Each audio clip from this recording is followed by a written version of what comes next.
여러분 작년부터 우리 중국 선교사님들이 추방됐다는 이야기들을 이곳저곳에서 들으셨을 겁니다. 2018년 작년에 중국 정부가 종교 사무조례를 발표했습니다. 국가가 더욱더 그 기독교를 비롯해서 소수 종교들을 지배하기 위해서 그렇게 조례를 만든 것입니다. 중국의 합법적인 교회는 삼자교회라고 합니다. 교회가 정부기관에 등록되어 있는 것이죠. 철저하게 정부의 감독 아래에 있는 삼자교회 외에 우리가 지하교회, 가정교회라고 하는 것이 있습니다.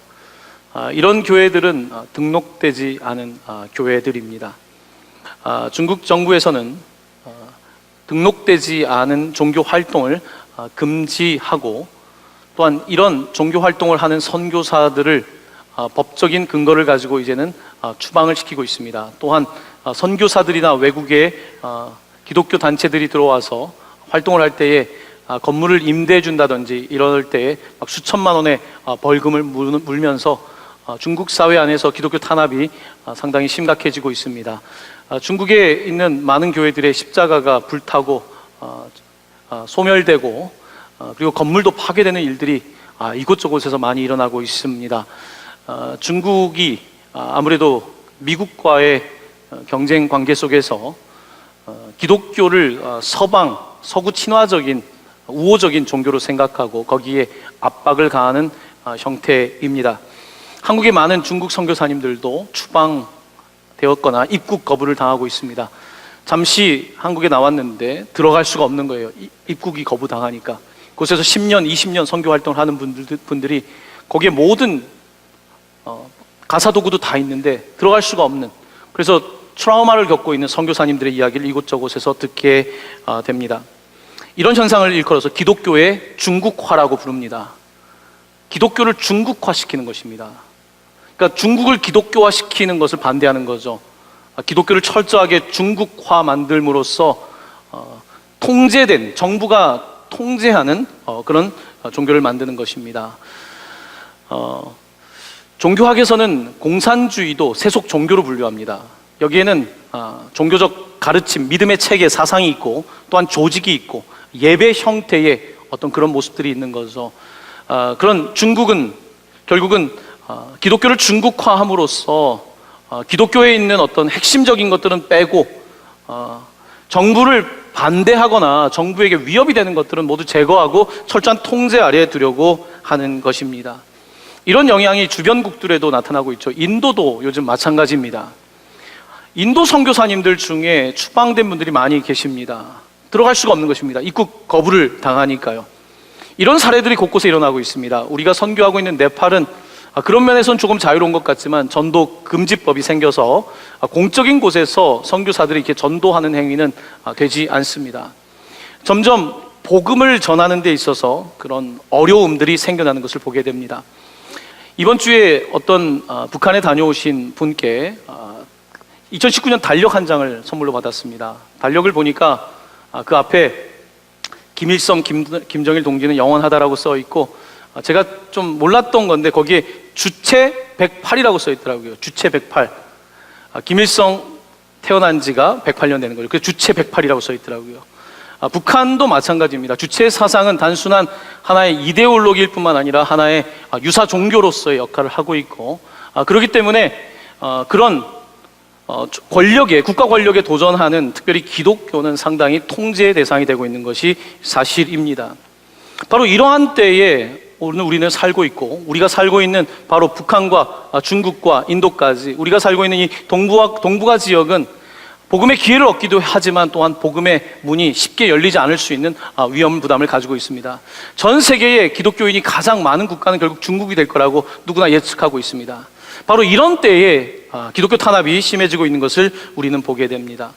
자, 오늘 왜 제가 중국과 이런 인도의 기독교 탄압에 대한 말씀을 드리냐면, 오늘 본문의 배경이 그렇기 때문입니다. 2000년 전에 그 예루살렘이라고 하는 곳에서 기독교 복음이 전파되기 시작했습니다. 예수를 죽이면 끝날 거라고 생각했는데, 쉽게 이야기하면 교주를 죽이면 끝날 거라고 생각했는데 끝나지가 않는 것입니다. 그의 제자들이 일어나서 복음을 전하는데 예루살렘의 사람들이 복음을 듣기 시작하고 회심을 하고 변화를 겪기 시작하는 것입니다. 처음에는 그냥 끝났다고 생각했는데 이 무리가 자꾸 이 버섯처럼 번지기 시작하니까 감당이 안 되는 것입니다. 베드로와 사도들을 감옥에 가뒀다가 위협을 하기도 하고 뭐 별짓을 다 하는데 죽지가 않습니다. 결국은 이제 이들을 처형하는 데까지 이르게 됩니다. 사도행전 7장에 가면 우리가 첫 번째 사도행전에 순교자라고 하는 스데반의 죽음의 이야기가 등장합니다. 스데반이 결국은 돌에 맞아 죽게 되고, 자, 그러는 배경 속에서 오늘 사도행전 8장이 전개되고 있는데요. 자, 사도행전 8장은 어떤 분위기인지 먼저 8장 1절 말씀을 조금 배경으로 좀 살펴보고 싶습니다. 8장 1절 말씀 제가 한번 봉독합니다. 사울은 여기서 그는 스데반입니다. 그가 죽임당함을 마땅히 여기더라. 그날에 예루살렘에 있는 교회에 큰 박해가 있어 사도 외에는 다 유대와 사마리아 모든 땅으로 흩어지니라.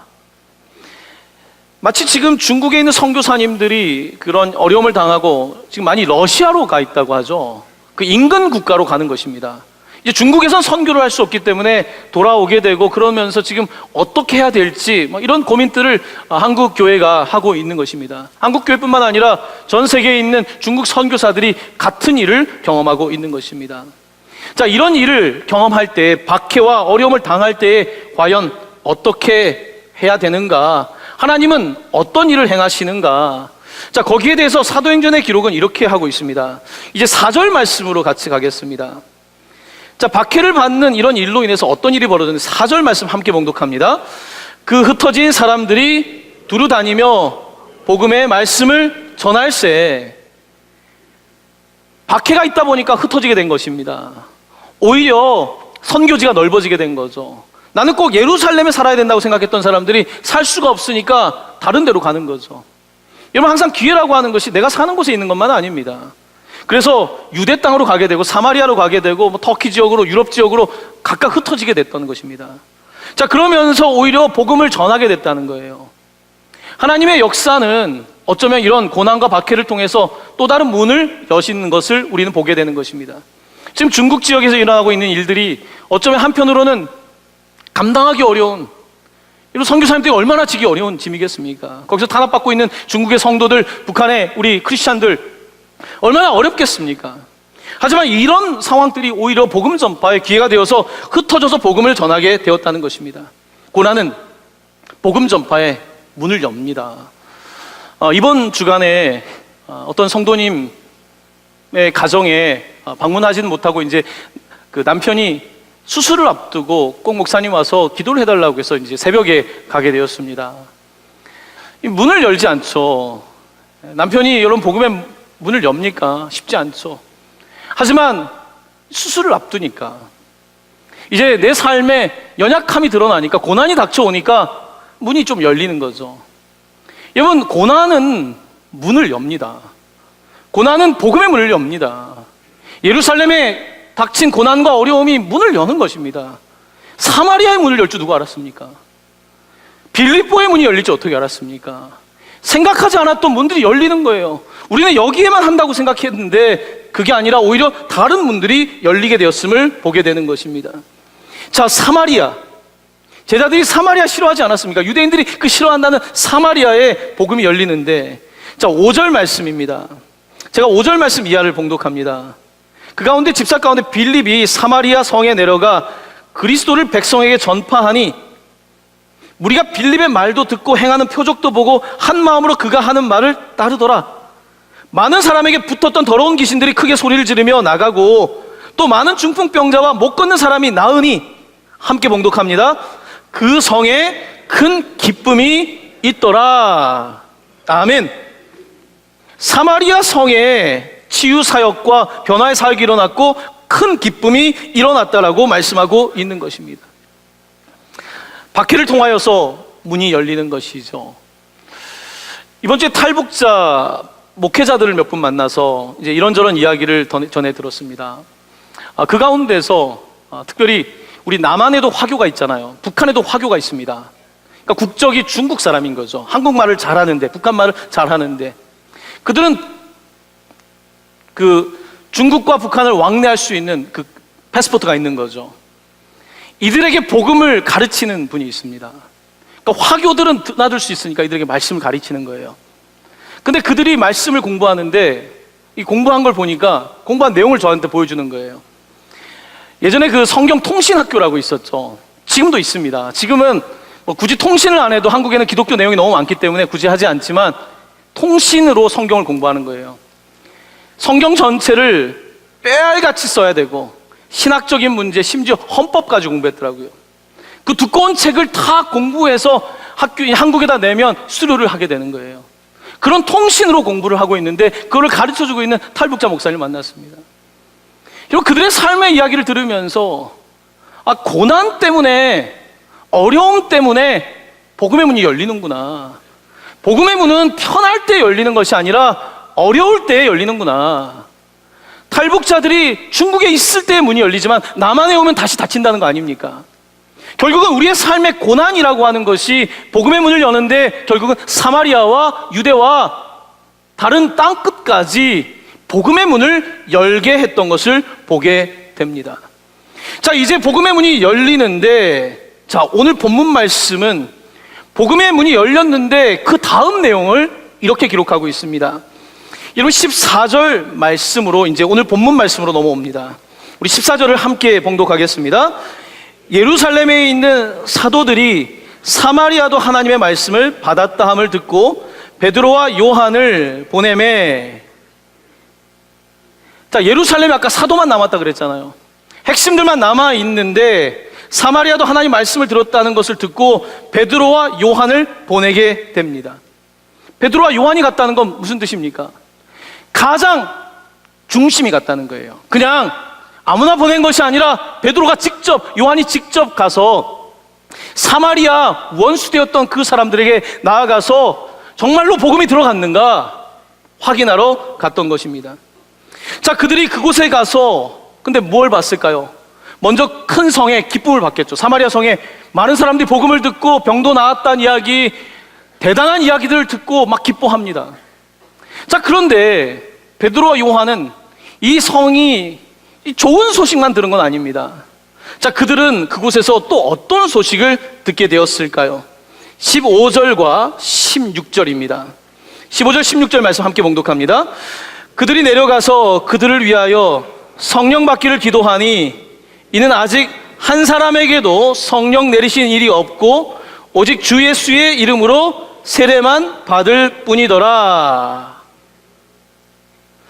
자, 가서 복음을 전파하고 보는데 성도들은 많아졌는데 이 기도하는 베드로와 요한에게 한 가지가 보였습니다. 성령을 사람들이 받지 않았다는 거예요. 말씀을 받았는데 세례도 받았는데 성령은 받지 않았다는 것입니다. 한 사람도. 이것이 기도하는 베드로와 요한의 눈에 보인 것입니다.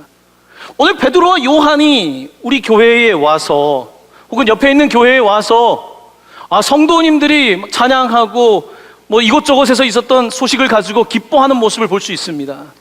하지만 어쩌면 베드로와 요한이 그런데 이 공동체 안에 누가 성령을 받았는가라고 물어볼 수 있을 것입니다. 과연 이들이 성령을 받았는가라고 하는 이 질문인 것입니다. 자, 오늘 본문을 이해하는 데 있어서 중요한 키워드가 있습니다. 여러분 성경을 읽으실 때 공부할 때 혼자서 가장 중요한 것 가운데 하나는 반복되는 단어를 찾는 것입니다. 자, 오늘 본문에서 가장 반복되는 단어가 뭘까요? 14절에서 17절까지 가장 많이 등장하는 단어는 뭡니까? 성령이라는 말이 등장하고 동사 가운데 어떤 단어가 보이십니까? 받았다. 오늘 주제가 받았답니다. receive라고 하는 받았다는 단어가 14, 15, 16, 17 각 문장마다 써 있는 걸 보게 됩니다. 받았다. 자, 그런데 흥미로운 것은 받았다는 단어, receive라는 단어가 한국말 영어 성경에는 그렇게 써 있는데 헬라어 원어에는 이 단어가 다른 단어로 쓰이고 있다는 것을 주목해야 됩니다. 자, 거기에 대한 조금 설명을 드립니다. 화면에 있는 이 두 단어에 대해서 함께 좀 살펴보겠습니다. 자, 오늘 4번 받는다는 단어가 나오는데 어떤 데는 데코마이라고 하는 단어가 쓰이고 있고 또 어떤 데는 람바노라고 하는 단어가 쓰이고 있습니다. 자, 데코마이는 뭔가? 데코마이라고 하는 것은 여러분 누가 주면 받는 거, 그냥 주니까 받는 것을 데코마이라 그럽니다. 제가 여러분에게 물을 한 잔 주면 여러분이 물을 받는 거죠. 데코마이입니다. 그러니까 주는 사람이 중요한 거예요. 그리고 나는 그냥 받는 거예요. 자, 근데 람바노라고 하는 단어는 그냥 주는 것을 받는 조금 더 피동적인 개념이 아니라 적극적인 수용을 뜻합니다. 람바노라고 하는 것은 적극적으로 받아들이는 거예요. 그러니까 받는 게 아니라 받아들인다고 표현할 수 있을 것 같습니다. 이 람바노라고 하는 받아들인다는 단어가 사용되고 있는데, 자, 어떻게 이 두 단어가 오늘 본문 가운데 사용되냐면 14절에 보면 사마리아 사람도 하나님의 말씀을 받았다고 할 때는 데코마이가 사용되고 있습니다.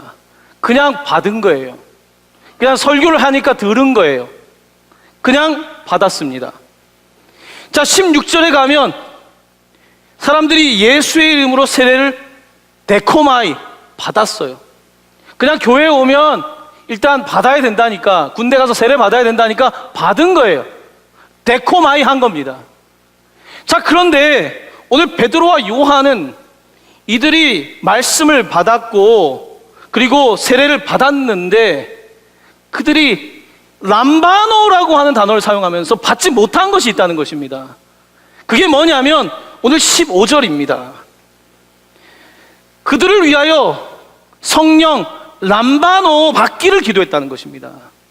이들이 성령을 그냥 주니까 받는 게 아니라 받아들이기를, 이들이 적극적으로 성령을 수용하기를, 그래서 이 일을 위해서 기도하기 시작했다는 것입니다. 자, 17절도 마찬가지입니다. 그래서 이에 두 사도가 그들에게 안수함에 성령을 람바노 받았다는 것입니다. 그들이 적극적으로 받았다는 것입니다. 이 두 단어의 차이는 오늘 우리가 사도행전의 역사를 이용하는데 무척 중요합니다. 여러분, 우리는 예수를 믿는다고 하면서 때때로는 그냥 수동적인, 그냥 주면 받고 안 주면 안 받는 거죠. 그냥 들리면 듣고 들리지 않으면 안 듣고. 여러분, 이런 태도는 데코마이에 해당합니다. 예수님께서 승천하시면서 제자들에게 약속하신 성령을 보내두신다고 했고 성령을 받기 위해서 기도하라고 하셨죠. 그때 초대교회가 성령을 받으려고 할 때는 그냥 주시면 받는다라고 하는 이런 패시브한 피동적인 수동적인 형태의 받기가 아니었습니다. 그들이 정말로 받기 위해서, 정말로 성령의 임재를 경험하기 위해서, 정말로 받아들이기 위해서 그들이 간절하게 기도했던 겁니다. 그러니까 하나님이 일하실 때에 우리가 대충 있어서는 이게 일이 되지가 않죠. 거기에 우리가 함께 반응할 때에, 우리가 람바노로서 하나님의 말씀을 받을 때에, 우리가 람바노로서 성령을 받을 때에, 그때 하나님의 역사가 일어나는 것입니다. 사마리아에 있는 성도들은, 교인들은 세례 교인이 되었지만 아직 성령을 람바노 하지 못하고 있는 것입니다. 그러므로 베드로와 요한이 가서 그곳에서 다 좋은데 여기에 빠져있는 퍼즐 조각, 우리 모두를 온전하게 하는 이 성령의 능력이 나타나지 않는 것을 바라보면서 이들이 성령 받기를 구했던 것을 보게 됩니다. 오늘 본문은 우리에게 많은 도전을 주는 말씀입니다. 오늘 우리 시대 가운데 여러분, 받는다는 것이 너무 흔하지 않습니까? 여기 물론 가난한 시절을 살아오신 어른들이 많이 계시지만 여러분, 이제 태어나면 여러분 새끼 식사는 그냥 날마다 받는 거 아닙니까? 봄, 여름, 가을 지나면 아이들이 늘 새 옷을 받지 않습니까? 내 침대를 받을 것이고 나만의 장난감을 받을 것이고 나만의 책을 받고, 여러분, 우리는 다 받습니다. 우리가 이제 가만히 있어도 받아요. 가만히 있어도 받기 때문에 우리가 이 람바노라고 하는 이 삶의 의미를 잘 모를 수 있습니다. 이것을 받아들인다는 것, 이게 다른 거거든요. 여러분, 아이들이 어떻습니까? 그냥 부모님이 돈을 주고 사주면 그냥 감사함 없이 받지만 꼭 이놈들이 알바 처음 뛰면 그 돈은 엄마한테 절대 안 줘요. 이거 내 돈이라는 거예요. 내가 땀을 흘리고 해보니까 이게 정말 내 거거든요. 이거 절대 줄 수 없는 거거든요. 저도 초등학교 시절에 신문 배달을 며칠 한 적이 있습니다. 해보니까요, 정신이 나더라고요. 제가 며칠 만에 병 났습니다. 신문 배달 관뒀어요. 제가 처음에 유학을 가서 식기세척 그 식당에서 이제 그 학교에서 세척을 하는데요. 여러분, 겨우 몇 달러 벌기가 얼마나 어렵습니까? 몇 달러를 벌어 보니까, 그때서 이제 좀 정신이 드는 거죠. 여기 계신 분들 가운데는 막 중고등학교 때부터 가정이 어려워서 일하셨던 분이 있잖아요. 저는 그렇진 않았거든요. 직접 그렇게 해보니까 이게 장난이 아닌 거잖아요. 내가 그냥 이렇게 받는 것과 진짜로 받는 건 다른 거거든요. 오늘 본문 가운데 베드로와 요한이 가서 보니까 성도들이 성령을 그냥 이렇게 받고 있는 거죠. 받아들이지를 아직은 않고 있는 것입니다. 그래서 그들이 손을 얹고 기도할 때에 람바노의 역사가 일어났던 것을 보게 되는 것입니다. 이 이야기는요, 그런데 이 람바노라고 하는 이 단어는 성경 곳곳에 사용되고 있는데, 베드로와 요한이 그 앞장에 가면 예루살렘에 기도하러 갈 때에 성전 미문 앞에, 아름다운 문이라고 하는 그 미문 앞에 안진뱅이 걷지 못하는 사람이 있었습니다. 여러분, 그곳에 거지들이 얼마나 많았겠습니까?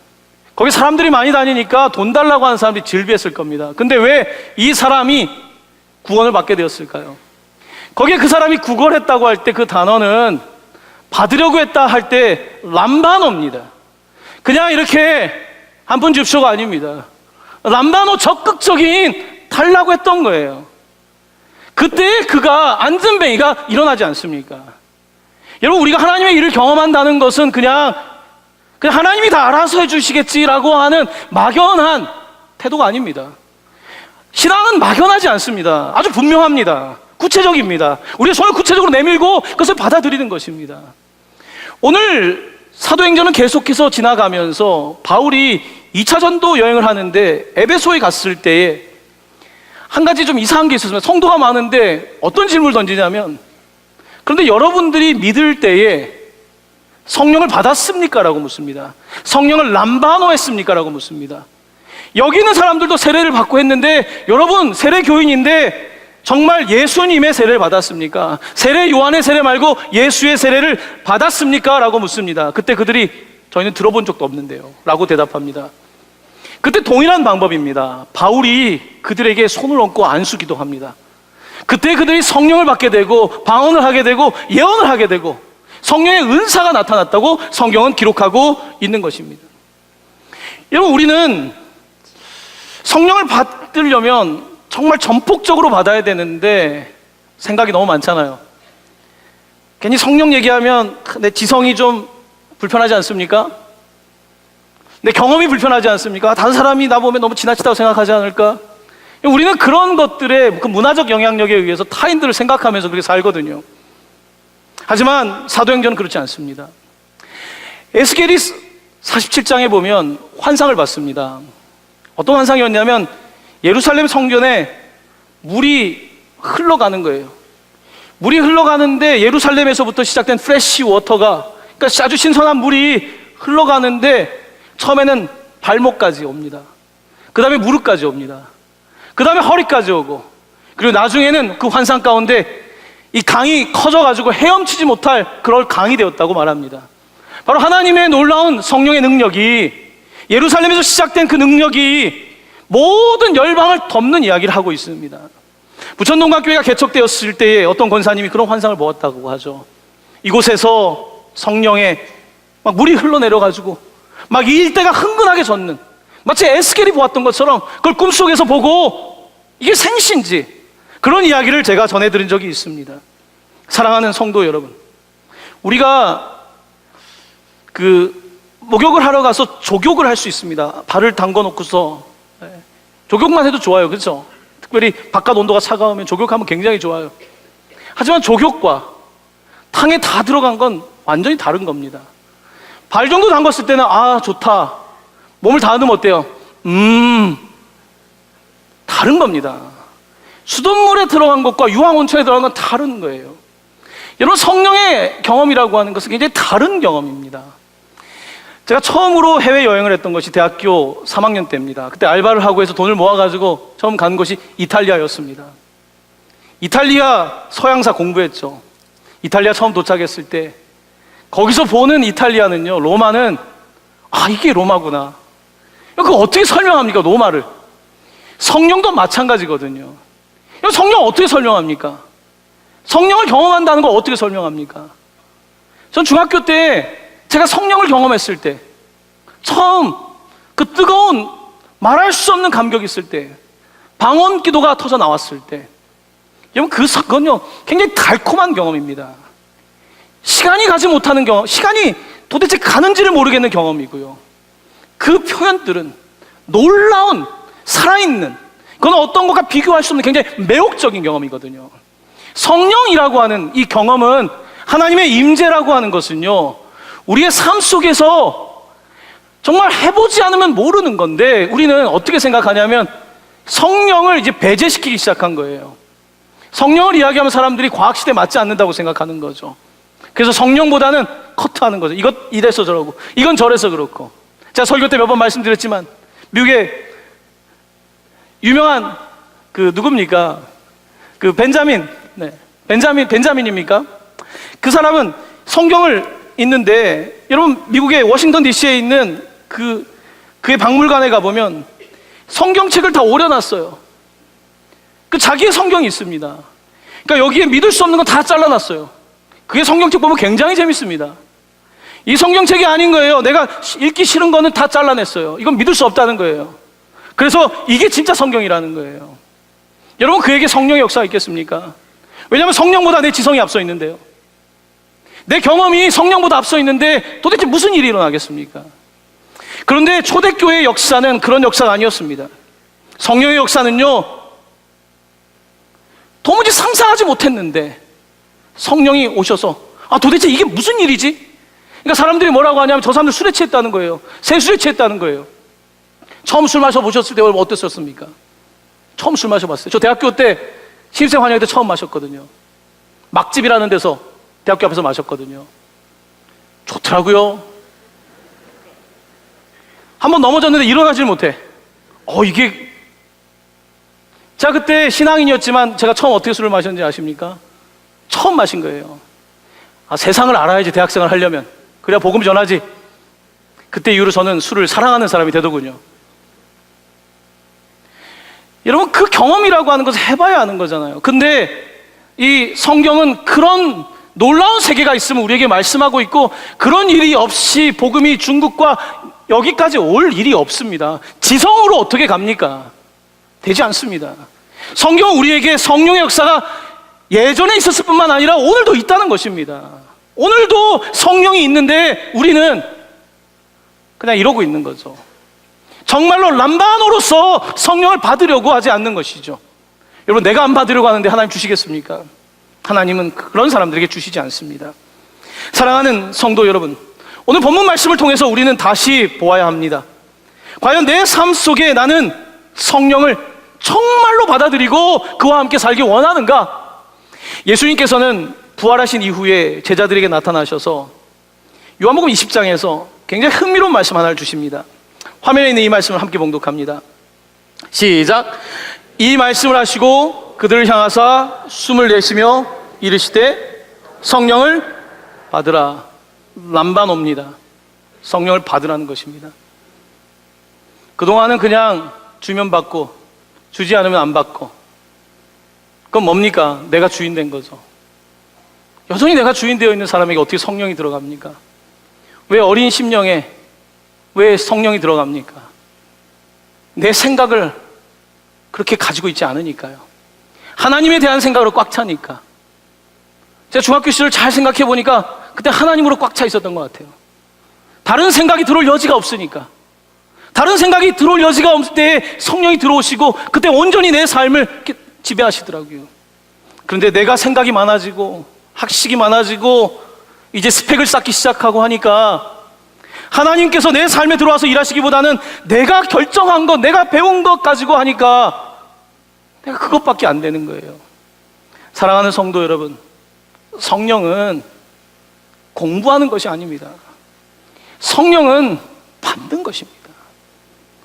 성령을 받으시길 바랍니다. 성령을 람바노 받으시기 바랍니다. 여러분, 놓치지 않는 것입니다. 이걸 놓치지 않는 것입니다. 그리고 이것을 받을 때 성령을 진짜로 받으면 어떻게 되냐면요, 반드시 아웃풋이 생겨나게 되어 있습니다. 여러분, 성령을 받았는데 아웃풋이 없는 사람은 성령 받지 않은 것입니다. 성령의 열매가 없는 것입니다. 성령은 반드시 우리 가운데 람바노 하게 될 때에, 인풋이 있을 때에 반드시 아웃풋이 있습니다. 초대교회는 아웃풋이 있었습니다. 오늘 우리에게 성령이 있다는 증거는 그저 우리가 여기서 예배한다는 데 있지 않습니다. 하나님의 나라는 말에 있지 않습니다. 능력에 있습니다. 하나님의 나라의 그 능력은 대단한 화술에 있는 것도 아니고, 대단한 음악에 있는 것도 아니고, 대단한 시스템에 있는 것도 아니고, 오직 성령의 능력 안에 있는 것입니다. 교회가 이 성령을 람바노 하지 않는다면 교회는 세상의 웃음거리가 되고 말 것입니다. 사랑하는 성도 여러분, 성령을 람바노 받으시길 바랍니다. 그 열망이 여러분에게 생겨나시길 바랍니다.